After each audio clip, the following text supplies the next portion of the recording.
Hi guys, for today's tutorial we're going to be making the wrapped stone ring as you can see pictured here, and I'm going to begin by showing you the supplies you need for the project.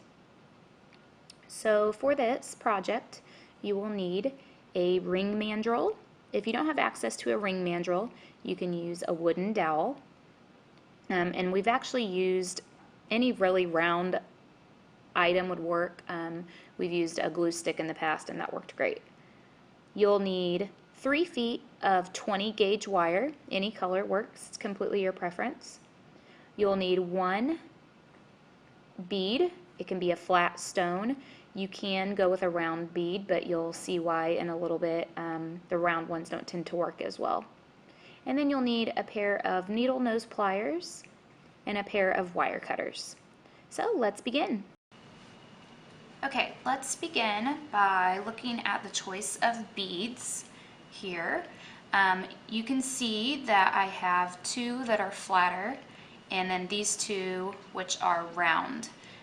When you choose your beads, you need to consider this size. So for instance, if you chose this bead, while it might look okay if you had it this way on your hand, like that, okay, the holes actually run vertically, so when you end up wrapping the wire around it, it's going to sit this way on your hand.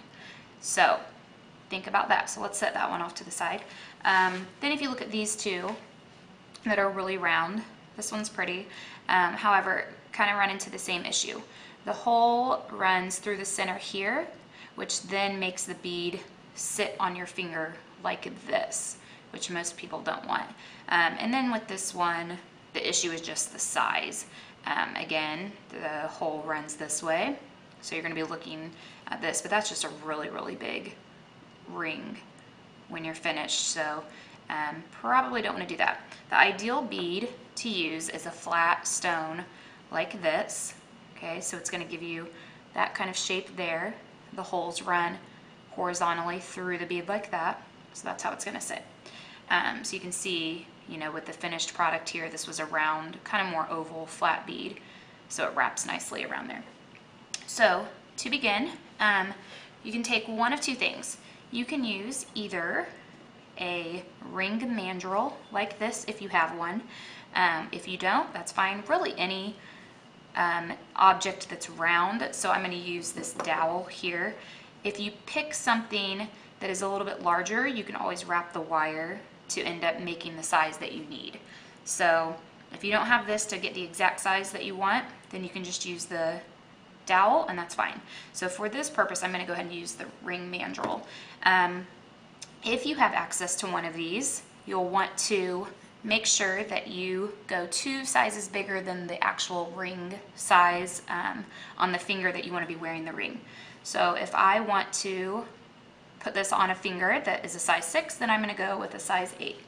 So to begin, you're going to start with 20 gauge wire here. Okay. The 20 gauge wire, I'm going to use about 3 feet of it, give or take. It's completely your preference on how many times you wrap it around the bead. So to begin, you want to slide your bead on halfway, so let's straighten out this wire. And you want to get it so that's about halfway. And I think it helps if you kind of bend the wire at each side of the bead to kind of hold it in place so that it doesn't slip around on you. And then from here, you're going to find the size. So we're going to go with the size 8 because I want this ring to be a size 6 when it's finished. I'm going to rest that bead on there, and the nice thing about using the flat beads is that you can hold it flat against the mandrel, whereas if you have this round bead, it slips all around on you. So I'm going to hold this still. I'm going to take, let's see here, you're going to have a wire sticking out to the right and a wire sticking out to the left.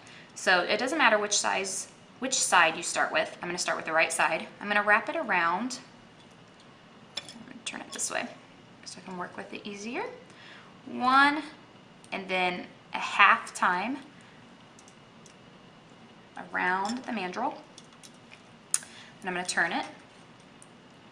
And I'm going to go the same way this one, with this one. So I'm going to go 1, 2, like that. Okay, so now I have, again, a wire going to your right and a wire going to the left.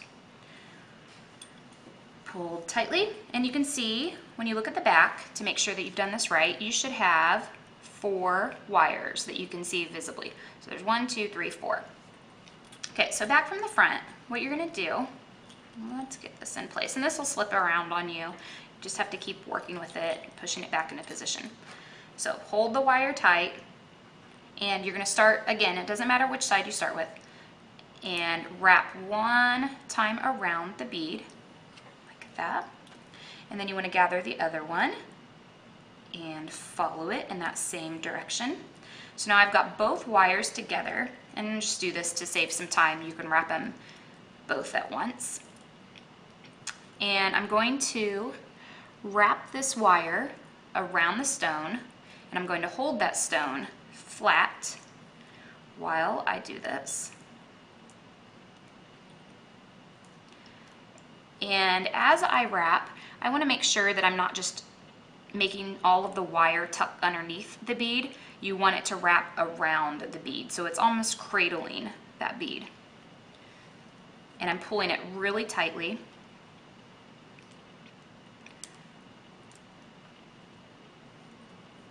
And if you notice that your bead starts to turn on you, just adjust it back. Okay. And once you get it wrapped as many times as you want, again, this is a matter of preference. Turn this back here. At that point, you've got both of your wires on one side. Take the one that's a little bit longer, pull it over to the other side, like so. Okay. Slide that off the mandrel. Turn your ring over, and you want to hold this still, like this. Okay. And then at this point, you're going to want to take your needle nose pliers. Because this wire is a little more difficult to use, you're going to want to make sure that you have those to pull the wire through. So what I'm going to do now is hold that stone still, and I'm going to slip this wire through the 4 rings of wire here. And you can use these pliers to pull that really tight. And you're going to wrap it around, I always say a minimum of 4 times. If you see that the wire, if you see that the ring is still too big, then you can continue wrapping it a few more times, and that will actually start to bring the size of the ring in. You can go smaller, but you can't go bigger, so think about that. And you want to wrap these in a consistent coil, and you can use your pliers to push those together. It's really important that this is nice and neat.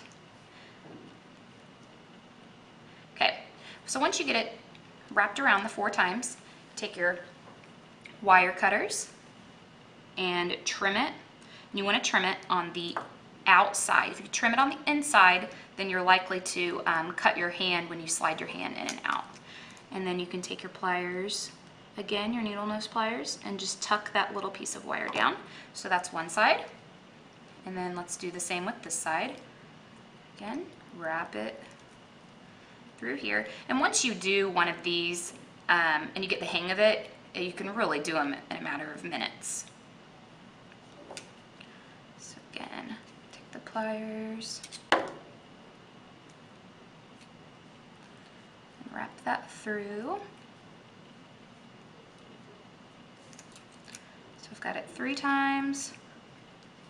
And we'll go one more time. And so this is the point, the same with on the other side. If you would have stopped and slipped the ring on and realized that it was too small, then you could have continued your coil on. So you can see I'm just using the pliers to squish those together so that they're nice and neat. And again, trim that off. Take your pliers, flatten it down, like that. And all finished. Okay, so pretty simple. That's your wrapped ring tutorial. Please visit our website at www.cnhsart.com